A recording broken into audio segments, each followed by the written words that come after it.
suppose the obvious first question is the bill going to help reduce homelessness? Let's begin with that question. Get your initial response. Who would like to go first? Yes. Sure. Our view is that this is a special opportunity, this bill. It's a opportunity that doesn't come along very often. In fact, you might say that it's the best opportunity since 1977 to do something to the law which will reduce homelessness. So there are a couple of things that I think need resolving within the bill, but the broad thrust of it to introduce prevention into the system, our view is that will do something extraordinary and something well overdue to two key problems within the legislation now. And they are that, number one, a lot of people don't get any assistance, particularly because of their household type. And number two, a lot of other people will only get assistance when their needs have become expensive for them and for the state. And so this is not about opening the doors to mass accommodation for people. It's about introducing the common sense of prevention and early action so that people's situations can be resolved and that, crucially, they can help resolve their own situations with the right support. So, yes, we're fully in favour of the bill, although there are a couple of elements within it that we would like to see addressed, particularly around intentionality and local connection. But with those dealt with, our view is that this is a one-off and special opportunity. I think it's sort of the wrong question to be asking in a way. I think what the bill will do is make sure that we're doing more to accurately record homelessness and can be more confident that local authorities are acting to the best of their abilities to try and then prevent and resolve that homelessness. We know at the moment there is a big problem in that a lot of homelessness goes unrecorded, which is more than just a sort of statistical question. It means that actually we're not very well equipped to really deal with it. It does mean people who aren't in priority need are often not even approaching local authorities to help because they know it's not worth it, and local authorities can't make the case within themselves and to government about the resources they need.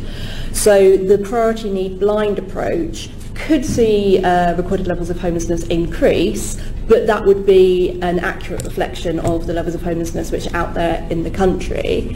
I think what it will do is, as I say, have much more sort of robustness around the actions that local authorities are taking to then try and respond to that homelessness. And it will bring a lot of what is often very good, but it's often very patchy prevention work that currently happens outside of the statutory system. It will bring that under the spotlight of legislation. Homelessness comes in different forms, and the form that St Mungo's is particularly concerned about is people sleeping rough. And we believe this bill would make an enormous difference to that situation.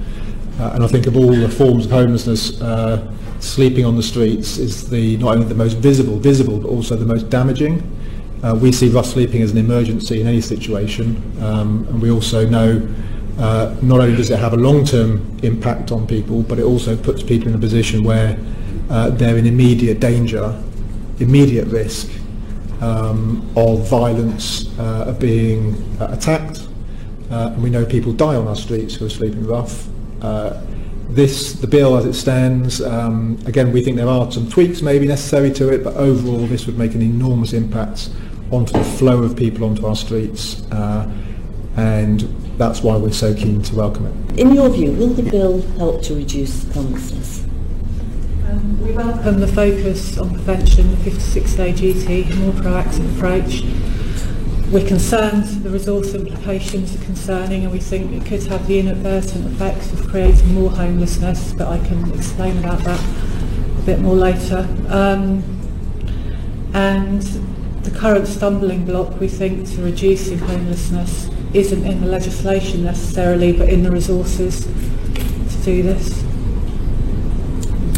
Yeah, we welcome the bill, and we also think that it will lead to a reduction in statutory homelessness, but possibly an increase in the numbers of homeless that we see.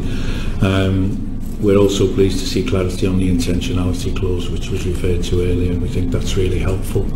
And I just wanted to say that in all considerations of housing and homelessness, we'd like to think that the committee and the government as well took cognizance of the individual positions of each local authority. For example, in Liverpool, only 47% of our households are owner-occupied, against the national average of 65%, which means that more than half of our households are in rented accommodation.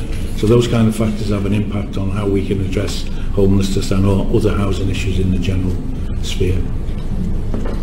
Our council's committed to homelessness prevention, and we certainly welcome anything which emphasises improving the standard of prevention across the country, but we do feel the bill in its current form it is a little bit oversimplistic, and particularly with the accommodation duty, it's likely to undermine some of the existing prevention protocols and partnerships that we've got in place, and we're already seeing those partnerships start to fray a little bit at the edges with the pressures on other partners and their budgets and resources. So that is a real risk that we would like to sort of see if we can discuss further, please. And just echoing that, again, we support the aim of the bill to reduce homelessness, and I agree with the importance of homelessness prevention and also the focus on early intervention. I think that's really important. Again, though, the main problem in London is just the access to affordable accommodation, and so with the additional duties we are concerned that we may have rising costs. So I can come on to that in a bit more detail.